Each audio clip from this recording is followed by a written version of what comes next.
2023년 고난주간 특세 둘째 날에도 하나님의 은혜와 사랑이 각 가정마다 성도님들의 발걸음마다 봄꽃 향기처럼 가득하기를 간절히 소망합니다. 운전하다가 보면은 누구나 신호 위반, 차선 위반 할 수 있습니다. 특별히 도로 중에는 위반하기가 딱 좋은 도로들이 군데군데 있습니다. 그런 곳에는 누가 기다리고 있습니까? 교통순경이 기다리고 있습니다. 마치 기다렸다는 듯이 아주 반갑게 맞이합니다. 어떤 순경은 정말로 반가운지 두 팔을 들고 어서 오시라고 환영을 합니다.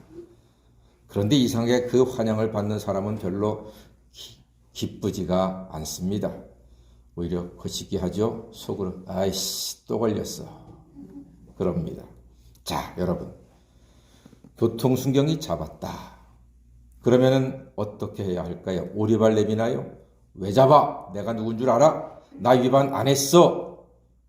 이러면 순경이 아이고 죄송합니다. 사람 몰라 뵀습니다. 편안히 조심해 가십시오. 라고 할까요? 아닙니다.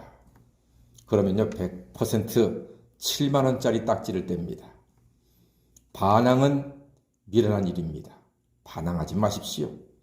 그냥 웃으면서 아이고 제가 실수했네요. 시간이 급해서 그만 깜빡하고 신호를 못 봤습니다. 그리고 약간 비굴하게 이렇게 말씀하셔야 돼요. 따라해 보세요. 싼 걸로 부탁합니다. 싼 걸로 부탁하세요. 그러면 2만 원짜리 끌어줍니다. 5만 원을 절약하는 겁니다. 돈 버는 거예요. 제가 해봐서 합니다. 웃으면서 얘기하니까요. 2만 원짜리 끊어주고서 조심해 가라고 하는데 5만 원 벌은 그 기쁨 아주 큽니다. 버티는 것은 미련한 일입니다. 순경은 다 봤어요. 순경은 다 알고서 잡은 거예요. 버티지 마세요. 오늘 미련하게 버티는 사람이 하나가 있습니다. 예수께서 예루살렘 성에서 저녁 식사하실 때 충격적인 말씀을 하셨습니다. 21절에 너희 중에 한 사람이 나를 팔리라 했습니다. 한 사람이 나를 팔리라. 와, 예수님의 제자 중에 한 사람이 예수님을 팔아버린대요. 다들 저게 무슨 말씀이야? 갑자기 뜬금없는 말씀을 하시나? 그런데 딱 한 사람은 속이 뜨끔합니다. 누굽니까? 가룟 유다는 속이 뜨끔합니다. 유다는 이미 대제사장과 거래를 했습니다. 예수를 팔아 넘길 기회만 엿보고 있는 거예요. 언제 예수를 팔아 넘길지. 얼마에 팔았습니까? 은 30에 팔았습니다. 은 30에. 지금 돈으로 계산하면은 넉넉하게 잡아도 한 2,400만 원. 결코 작은 돈은 아닙니다. 돌이킬 수가 없어요. 그 계약을 파기하려면은 얼마를 위약금으로 줘야 합니까? 약 20%, 계약금의 20% 줘야 되지요? 예. 적어도 은 6을 줘야 되는데, 은 6이면 대략 계산해보면 한 540만 원 나옵니다. 가난한 제자들이 돈이 어디 있어서 그 계약을 파기하겠습니까? 그러니까 계약을 파기도 못해요. 이제 유다는 큰일 났습니다. 제자들은 각각 예수님의 말씀에 나는 아니지요. 나는 아니지요. 예수가 말씀하셨습니다. 나와 함께 그릇에 손을 넣는 그가 나를 팔리라. 그리고 하시는 충격적인 말씀. 그 사람은 차라리 나지 않았더라면 좋았을 것이다. 와, 이건 너무 충격적인 말 아닙니까? 여러분이 혹시 어디에 나가서 다른 사람한테 당신 같은 사람은 태어나지 않는 게 좋았어 라는 말을 듣는다면 얼마나 그 마음이 비참하겠습니까? 그것보다 더 듣기 괴로운 말이 있겠습니까? 이미 세상에 존재하고 있는데, 이미 내 자리가 있고 내 역할이 있는데 당신 같은 사람은 나지 않는 게 더 좋았어 라고 말한다는 것은, 그런 소리를 듣는 것은요, 정말 죽기보다도 비참한 것이고 괴로운 일입니다. 그런데 예수님께서 한 제자를 향해서 지금 그렇게 말씀하시는 겁니다. 이 새벽에 함께 하신 여러분들은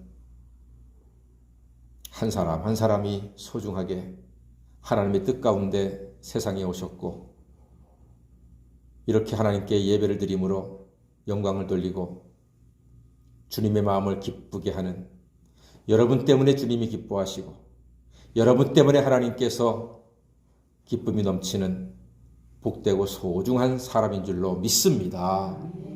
예수 믿는 사람들은 다 그런 소리 들을 자격이 있습니다. 예수님의 보혈의 공로를 믿는 사람들은 다 세상에 태어났기 때문에 소중한 것입니다. 당신은 사랑받기 위해 태어난 사람, 바로 여러분인 줄로 믿습니다. 그런데 가룟 유다는 너는 태어나지 않았더라면 좋았을 것이다 라는 말을 듣고 말았습니다. 여기서 도저히 침묵하지 못할 사람 유다가 말합니다. 랍비여, 나는 아니지요. 랍비여, 나는 아니지요. 유다의 뻔뻔함은 대체 끝이 어딥니까? 예수님을 은 30에 쿨거래해놓고 나는 아니지요. 순경이 다 보고 잡았듯이 예수도 다 알고 물었는데 뻔뻔하게 나 아니죠, 나 위반 안 했거든요. 회개의 기회를 발로 차고 무엇으로도 지불할 수 없는 비싼 딱지를 떼는 게 가룟 유다입니다. 그 딱지 벌금이 너무나 무거워서 스스로 목숨을 버려야 했습니다. 예수 앞에서는 솔직하셔야 합니다. 예수 앞에서는 솔직하십시오. 예수께서 말씀하셨습니다. 네가 말하였도다. 유다가 나는 아니죠 하니까 네가 말하였도다. 이 말씀이 유다의 마지막 기회였습니다. 마지막 열차였습니다. 여러분, 서울 나갔다가 군포로 돌아오실 때 마지막 열차, 지하철 끊어진 경험을 해보신 분 계십니까? 계실 거예요. 황당합니다. 저는 그런 경험을 겪어봤습니다. 황당합니다. 집사람하고 데이트할 때 버스 끊어져가지고서 황당한 적이 있었습니다. 차가 도중에 끊어지면요, 정말로 황당한 거거든요. 마지막 차를 놓쳐버리면 정말로 괴로운 겁니다. 막막합니다.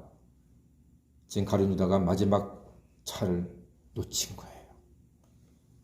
네가 말하였도다 할 때 무릎 탁 꿇고 엎드려서 주님 죄송합니다. 제가 돈에 눈이 어두웠습니다. 용서해 주십시오. 제가 부족했습니다. 제가 죽을 죄를 지었습니다. 그랬어야 되는 거예요. 사랑하는 여러분, 예수님 앞에서 회개하는 것을 주저하지 마시고 두려워하지 마시고 기꺼이 회개할 수 있는 회개의 용기를 가지시기를 주의 이름으로 축원합니다. 예수님께서는 모든 죄를 회개하면 다 용서해 주십니다. 우리 예수님은 당신의 몸을 찢기고 피를 흘리면서 믿는 우리만큼은 온전하고 안전하고 평안하게 끝까지 지켜주실 줄로 믿습니다. 우리가 지불해야 할 죄의 범칙금은 너무나 커서 우리가 지불할 수가 없습니다. 교통경찰관에게는 살짝 웃으면 2만 원짜리로 끊어주지만 죄의 범칙금은 크게 안 통합니다. 오직 죽음으로서만이 지불할 수가 있습니다. 그런데 예수님께서 그 죄의 범칙금을 당신의 생명으로 대신 지불해 주시고 우리를 자유케 하신 줄로 믿습니다. 잘못을 시인하면요, 다 용서하십니다. 우리 자식들이 잘못할 때 속상하잖아요, 부모님들은. 매를 들잖아요, 벌을 주잖아요. 그럼 아이들이 잘못했어요, 엄마, 아빠. 그러면은 다음부터 그러지 마. 그 순간 엄마, 아빠는 그 아이의 잘못을 기억한다, 안 한다? 안 한다. 전혀 기억나지 않는다. 틈만 나면 나쁜 놈의 새끼, 너 그때 그런 죄 졌지? 이런 부모 세상에 없습니다. 잘못하면 그걸로 깨끗해지는 것입니다. 내 아이는 전혀 그런 죄가 없는 아이요, 전혀 잘못이 없는 아이요, 전혀 매맞지 않을 아이요, 깨끗한 아이요, 사랑스러운 자녀가 되는 줄로 믿습니다. 예수 믿는 사람이 바로 그런 대접을, 자녀의 대접을 하나님으로부터 받는 것입니다. 그 인정을 받은 우리는 마침내 예수님이 베푸시는 성찬에 참여할 수 있습니다. 이제 가을 추수감사절부터는 성찬식을 할 겁니다. 그 성찬 예식의 성경 말씀을 우리가 한번 읽어볼까요? 오늘 본문 마태복음 26장 26절로부터 18절 한번 읽어보겠습니다. 26절부터 28절입니다. 시작. 그들이 먹을 때에 예수께서 떡을 가지사 축복하시고 떼어 제자들에게 주시며 이르시되 받아서 먹으라, 이것은 내 몸이니라 하시고, 또 잔을 가지사 감사기도 하시고 그들에게 주시며 이르시되 너희가 다 이것을 마시라, 이것은 죄사함을 얻게 하려고 많은 사람을 위하여 흘리는 바 나의 피 곧 언약의 피니라. 아멘. 예수님께서는 떡을 떼어주시면서 당신의 몸이라 하셨고, 잔을 주시면서 죄사함을 얻게 하려고 흘리신 언약의 피라고 하셨습니다.